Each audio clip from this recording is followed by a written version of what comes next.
Now internet भरि पाइराइटको कुरा हुँदैछ, it's all over the internet. मैले केही टाइम अगाडि पाइराइट खोजेको पनि थिएँ, मलाई लगाउन एकदमै मन थियो, तर केही टाइम अगाडिसम्म केही अत्तो थिएन। अहिले त मार्केटमा इनफ पाइराइट ज्वेलरिजहरू छ, तर मार्केटमा पाइरहेको त्यो र पाइराइटको ज्वेलरिज चाहिँ नट माई टाइप। मलाई त्यो हेर्दैमा पनि कम्फर्टेबल फिलै भइरहेको थिएन। अनि मेरो बडीमा केही लगाउनु अगाडि चाहिँ first thing that matters is comfort. So मेरो पर्सनल युजको लागि एन्ड मेरो पर्सनल सेटिस्फ्याक्सनको लागि चाहिँ I made this. Look at this.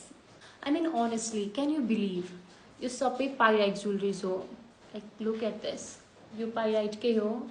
अनि यो मैले लगाइरहेको पेन्डेन्ट यो हार्ट सेपमा, यसमा केही पनि यो माथि के भन्छ त्यो केही पनि छैन, लाइक इट्स स्मुथ। अनि यो स्टड मैले लगाइरहेको, oh my god I have funny ears, तर ठिकै छ। यो लगाइरहेको इयर स्टड्स इट्स पाइराइट, अनि यो पनि पाइराइट, यो पनि pyrite. And this bracelet, look at this, यो त मेरो फेभरेट नै हो। दिस यो पनि पाइराइट नै हो है, यो चाहिँ एडजस्ट गर्न मिल्छ, यो स्टार र मुनवाला। This is also pyrite. अब यसमा एकदमै स्मुथ छ, लाउनको लागि कम्फर्टेबल त हुने नै भयो। जस्तो डिजाइनमा पनि कस्टमाइज गर्न मिल्यो। यो मैले बटरफ्लाई सेपमा, यो मेरो आफ्नो लागि बनाएको यो चाहिँ। Look at this. सो यो कम्फर्टको लागि, अब यसको लुक्सको लागि त यो राम्रो छँदैछ।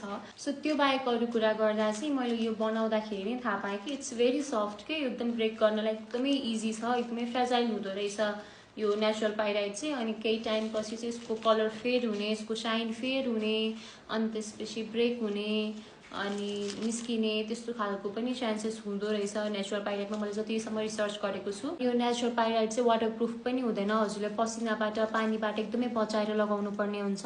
तर हामीले रेजिनमा यसलाई यसरी प्रिजर्भ गरेर बनाइसकेपछि चाहिँ यो वाटरप्रुफ हुन्छ। हजुरले मजाले पानीमा पनि युज गर्न मिल्छ, रेगुलर युज गर्न मिल्छ, केही पनि फरक पर्दैन। अनि यो प्रिजर्भ भइसकेपछि यो भित्रको जुन साइन छ यो पनि कहिल्यै फेड हुँदैन, यो यसरी नै बस्छ, एकदमै लङ लास्टिङ हुन्छ। यसमा चाहिँ मैले यो हजुरले भिडियोमा त हजुरलाई नोटिस हुँदैन होला, अब हेर्नुहुन्छ भने हल्का कलर डिफ्रेन्ट छ। यसमा चाहिँ मैले रोज गोल्ड ग्लिटर मिक्स गरेको छु, यसमा चाहिँ यो नेचुरल पाइराइटकै कलर हो। सो हजुरलाई केही डिजाइन एड गर्नुपर्ने छ, केही कलरहरू एड गर्नुपर्ने छ भने पनि एकदमै मजाले मिल्यो।